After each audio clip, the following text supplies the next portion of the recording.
good one too.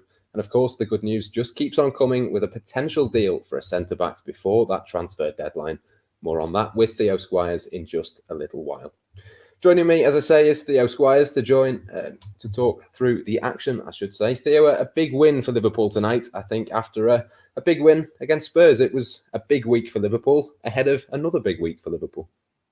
Yeah, definitely. I think in recent weeks, obviously, it's been very down at Liverpool. They've not been scoring. They've not been getting the results. The drop from top of the table to, what was it, fifth? Could have been worse. And it's in, when is this run going to end? And it wasn't helped by the fact that all the rival teams seem to be winning at the same time. And that's why they dropped down the table like a stone. But these two big wins in the capital have come at the time when Leicester are dropping points, United are dropping points. It's like, well, it's all open again now. Like, say Liverpool beat Man City next week, the title's back on again. It's amazing how quickly things are changing. I suppose it's just because it's a foreign feeling when you think 2 years ago, Liverpool and City were so far ahead. Last year, Liverpool were so far ahead on their own. And it has been a huge week when doubts would have come into players' minds that players out of form, and they had been for a lot longer than this little blip. Results haven't been coming their way. And you think, well, is it the injuries? Can Liverpool still compete, or is it just going to have to be right off the season? And they've eventually answered the critics in the perfect fashion. Great win against Spurs in midweek. They needed to make that statement. But West Ham, while on paper it's not as big a team, they were one of the informed teams in the division, and they have been getting results against good teams. And Liverpool, quiet first half, didn't really get going as well as they would have liked, but second half stepped up. And they do what they always seem to do at West Ham away, don't they? These counter-attacking goals, they just can't stop it. It doesn't matter who the manager is, how they set up. Liverpool tend to get these results against West Ham. And it's been a big win for them now, because you look at the league table, but they're up to third. That gap there over West Ham has grown. So you'd imagine if Leicester can stay in the mix, the top four should pretty much be there or thereabouts, with the rest being a battle for Europe. And then it's just two blinks first in the race for the title.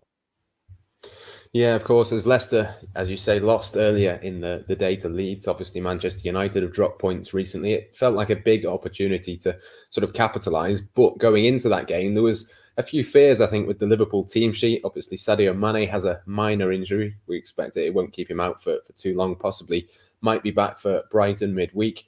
Roberto Firmino was rested, Jurgen Klopp said, because of his exertions recently. But of course, Mohamed Salah was still there, and he stepped up with two absolutely sensational goals.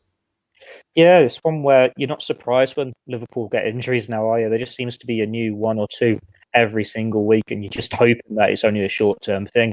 But such as the fixture list, the short-term injury this season can mean you miss 2-3 games, as we're going to find out with Fabinho and Sadio Mane. I suppose we could find out, but really now how quick his recovery rate is, considering he never seems to get injured.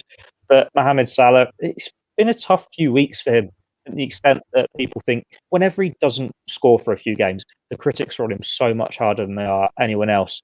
Like, he's still this one-season wonder who's just been sensational for 4 seasons. And he doesn't get the criticism the same way as other players would for goal-scoring droughts, but he's still comfortably the leading goal scorer in the division, and he's extended that lead today.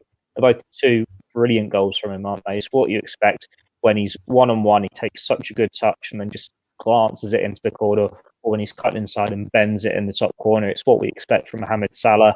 And in the last few games, he's been unlucky not to have got the monkey off his back, but he scored 2 good, he did, didn't he, against Manchester United, 2 good goals there. Granted, it's not a Premier League game, but you heard the commentators today still think he was on a little lip of a run.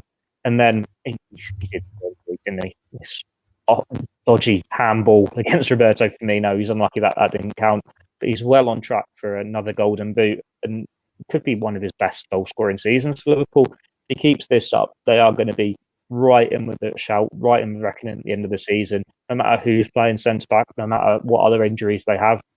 It's why they've had the blip last month, because it was when he stopped scoring, when he stopped dragging him through to results. And it'll be a big relief for Jurgen Klopp, for the rest of his teammates, that he's got that touch back and he's scoring goals. Like, you compare it to a few weeks ago, he was missing one-on-ones against Newcastle, West Brom. Well, nothing like that today. Just instinct takes over. Doesn't need to think. He knows exactly what he's doing with them. He gets the ball at his feet. So do the defenders. So do the goalkeepers.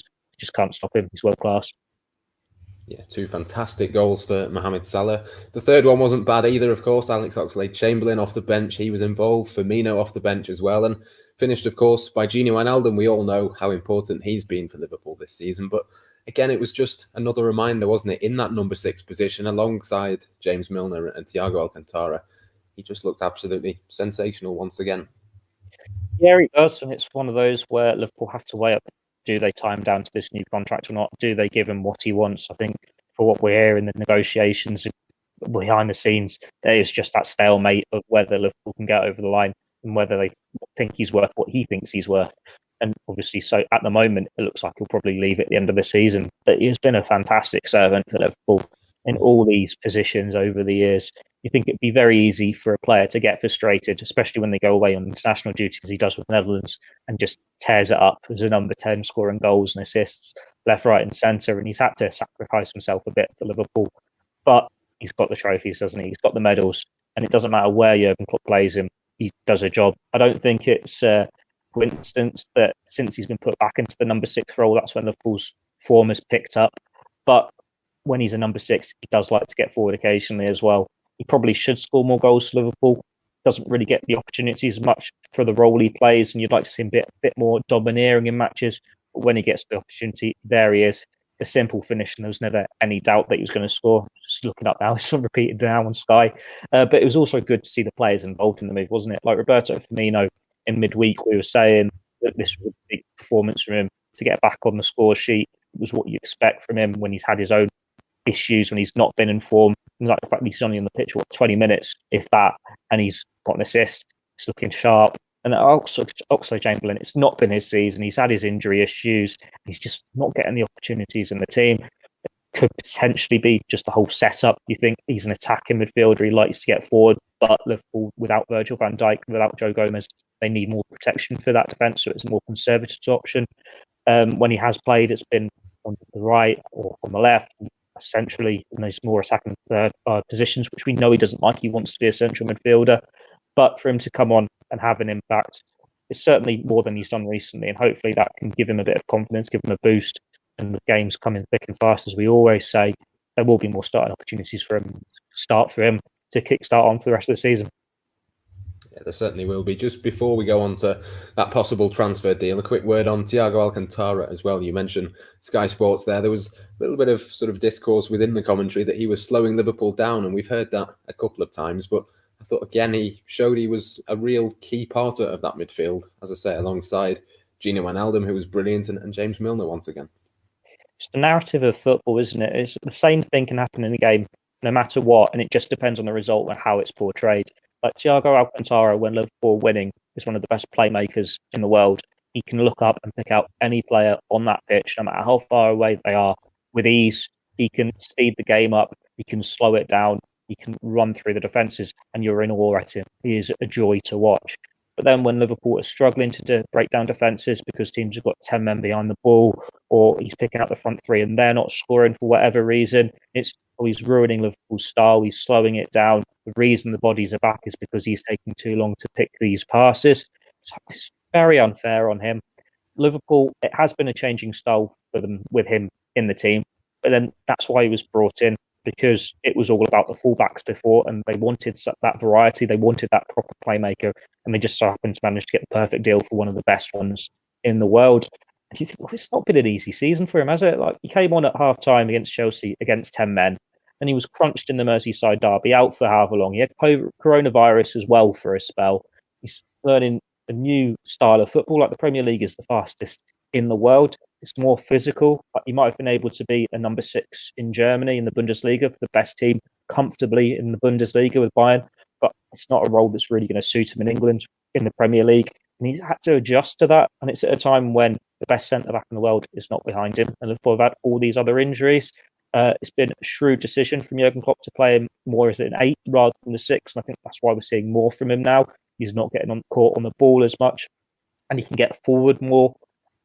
He's just an exciting player. He makes things happen. It doesn't matter if he slows it down to weigh up his passes, because you can just as easily speed it up and turn the game in the blink of an eye.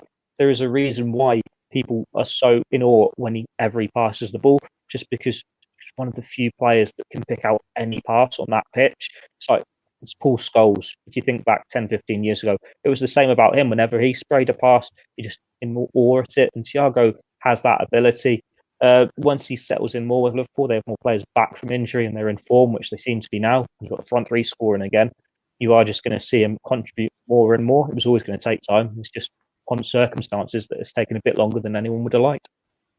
Yeah, certainly. Just before we finished, then Nat Phillips and Jordan Henderson were at the back for Liverpool today.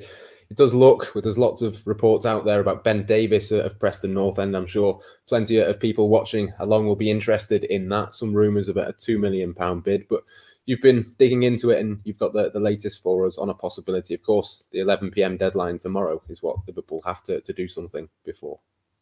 Yeah, it's an interesting one. Obviously, these reports have suggested that Liverpool have contacted Preston, made an inquiry, and there's talk of a £2 million bid. Put in word with Preston. They say they've not heard anything from Liverpool regarding Ben Davies. I think that's quite telling that's regarding Ben Davies, because obviously with the reports regarding Sepp Vandenberg could be going to Preston on loan. But is still time for that to change. Like, really, who's going to open negotiations mid-game on a Sunday? He is a player that ticks boxes for Liverpool. We've done pieces and we've spoken about homegrown issue before, that if Liverpool signed a foreign defender, then they'd have to offload someone or leave someone out of the squad. So a homegrown player straight away takes that issue off the table. And then you think, well, without the coronavirus, all those issues, work permits, foreign players, it is very much a simpler deal to do. Ben Davies, he's out of contract in the summer. I think there were talks that it maybe agreed a pre-contract agreement with Celtic. If he has, it's not binding or anything. When it's pre-contract, he still can change his mind. And then this one, well, you know he's going to leave. He's already turned down a contract with Preston. And if you're Preston North End, you know you've got a player that wants to leave, and you're in talks with Liverpool regarding Vandenberg, who was a potential replacement, you're happy to get as much money as you can for him. So it's an easy deal to do if they did go to the negotiating table with Preston tomorrow, which are obviously going to have to be in talks with them at some point if Vandenberg's going to go. And it would tick boxes for the fact that he's still young, he's 25, he's versatile because he can play left back as well. He can fill in for the rest of the season, and then he's more of a long-term option. Because we know how FSG, Michael Edwards, Jurgen Klopp, it would kill them to sign a veteran to just be in for 3-4 months until Virgil van Dijk's back, and then you never see them again. It was really annoying for Jurgen Klopp when it happened with Steven Kolker. He was just like, oh, why have we signed him? It's a waste of time. Whereas Ben Davies, he's still young. He's going to get better. Granted, he's not played in the Premier League before, but for £2 million, if that is what happens, if Liverpool do go in for him, you think, well, you can make a profit on that quite easily. And he's had the move of his life. But at the time of writing, at the time of speaking, talks have not been held. Liverpool have not made contact as far as we're aware. With 7 o'clock now,